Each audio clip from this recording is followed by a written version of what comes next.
Hello, I'm back again.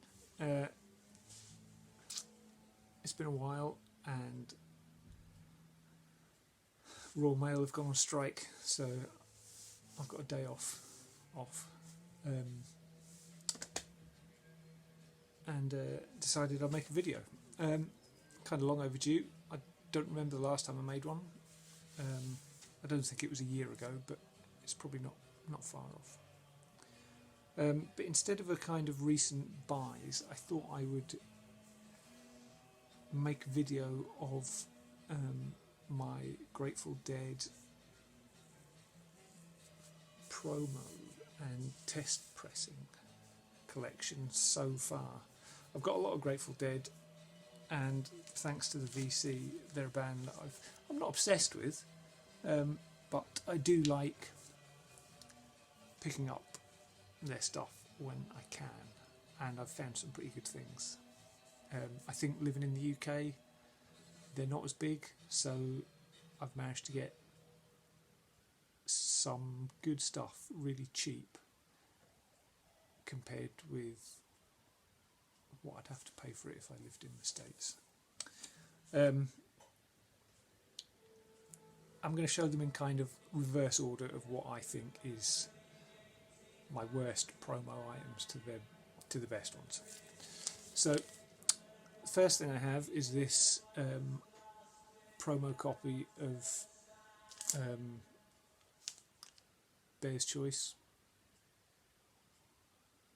It's pretty cool. Great big pink promo sticker on the front, which is good. And then inside this is a US promo pressing. So that's the plain white labels there. The sleeves kind of trashed, but I'm not too worried about that really. Cool thing to have. The next one is another US pressing. This time it is the US promo version of Europe 72. Again, there's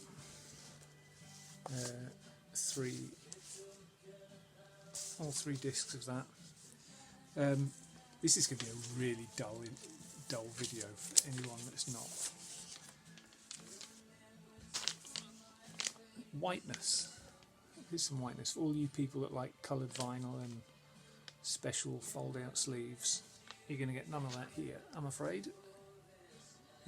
So yeah, Europe 72, probably one of their best albums. Cool. So they're both US ones.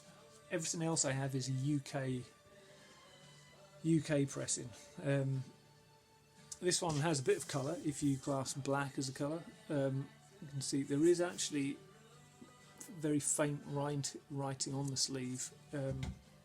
Somebody's tried to write the track listing on. This is a UK white label test pressing of Skeletons from the Closet, which is kind of Greatest Hits compilation.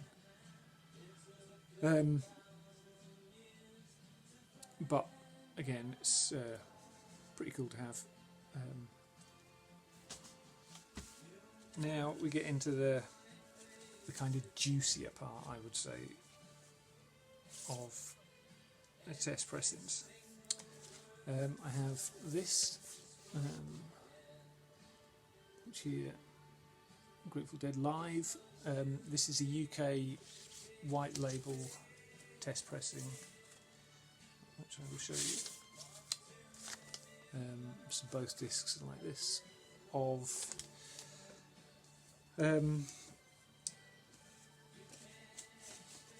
the album that's the Skull and Roses one, which I actually don't have a normal UK pressing of, which I must try and get hold of. I might be able to show you this in a if there's anyone out there doubting, I might see if I can get the camera to look. I don't know whether that'll work. But yeah, K66009 is the catalogue number on that. Yeah, so this was an eBay find.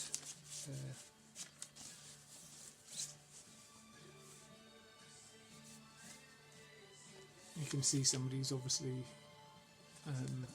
when they've been trying to write out the track listing, they've gone a bit wrong with it, and it looks like at some point this has been owned by somebody called Bruce. I don't know whether that's any relevance, but yeah, Grateful Dead Live, UK test pressing. The next one was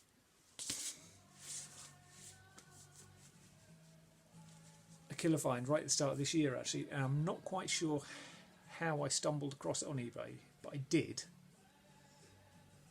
And that is a UK test pressing of Europe 72. So not the promo like the US version that I've got, but this is a bona fide white label test pressing.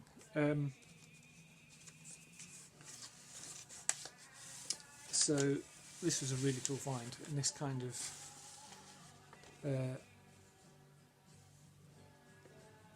here's a letter here that came with it.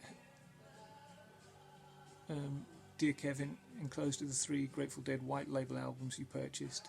They were given to me by a recording engineer from Warner Brothers Studios in London in the summer of, or autumn of 73, which is when Europe 72 was recorded. I presume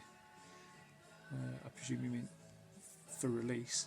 They've never been played, so I'm not able to tell you whether they threw in a few extra tracks subsequently, not released to them. I actually found this letter tucked in the box when I was taking the box to the dump, and it suddenly gave me a panic, and I thought, oh, maybe these are a different pressing, but it is actually exactly the same. So it's not like a pressing they decided to change the track listing, which for a split second I did think might be the case. But yeah, so a UK white label test pressing of Europe 72, and again plain white sleeves, which I'm beginning to find quite addictive, this whole thing of not having flashy covers, not having coloured vinyl. Imagine just having a whole rack full of test pressings. It's I quite like the idea of that. And finally, which has now become one of my top records in my record collection. It appeared on eBay with a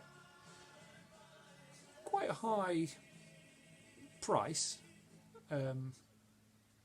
but was open to offers, and I put in what I thought was a cheeky offer, and it got accepted straight away, which is this here, which is an original UK test pressing of their debut album. So I was thinking about this, and as far as the Grateful Dead are concerned, this record that I have in my hand, because I mean they wouldn't have made many test pressings. I don't know, how would a handful, maybe 20 a push, you'd have thought, And how many of those do you think survived, 55 years later? Probably not many. So this exact record here, it might be the only one left, but also this is probably one of the first Grateful Dead records ever to be made in the UK, which might not mean a lot to a lot of people, but it kind of lifts it from the realms of being something cool to being something kind of historic, I think. So this I am absolutely stoked to have. It's just got the plain white sleeve. Somebody's written the catalogue number on in biro there. The other side's completely blank, but yeah, this is definitely one of the top records in my collection now, and I think I'd need to be going some to get something that's better than this one. So yeah, test pressings. I'd love to hear what your thoughts are on them, and I don't mean the modern test pressings when a band will go, "Oh, limited, we're going to release 100 test pressings or 50 test pressings," because that's really just a limited edition that they can't be asked to make a cover for. So don't be duped by what's a test pressing and what isn't. This is a test pressing. Those modern ones that you're buying, I'm not so sure about, but it's worth discussing. So yeah, Grateful Dead test pressing, and that's my collection so far. Anyway, great to see you guys, and take care.